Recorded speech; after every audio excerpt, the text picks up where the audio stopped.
আমরা 3000 মিটার উপরে রয়েছি। এই লাফটা আমাকে ঠিক মতো দিতে হবে। এবার যাত্রা শুরু। Battle Royale. Battle style.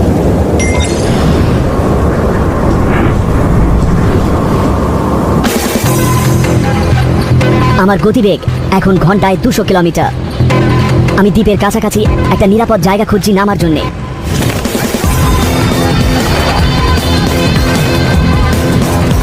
আমি এই দ্বীপে নামতে পারবো না, শুধু গাছ আর পাহাড়। সমুদ্র তট খুব সরু আর প্রবল প্রাচীর আমাকে কেটে ফালা ফালা করবে, তাই আমি গভীর জলে নামছি। আমাকে ঠিক মতো নামতে হবে। নিচে খালি সমুদ্র বলে দূরত্ব বুঝতে অসুবিধা হচ্ছে। নামার জন্য তৈরি। পুরোটাই ভেসে যেতে হবে। আমরা 3000 মিটার উপরে রয়েছি। এই লাফটা আমাকে ঠিক মতো দিতে হবে। এবার যাত্রা শুরু।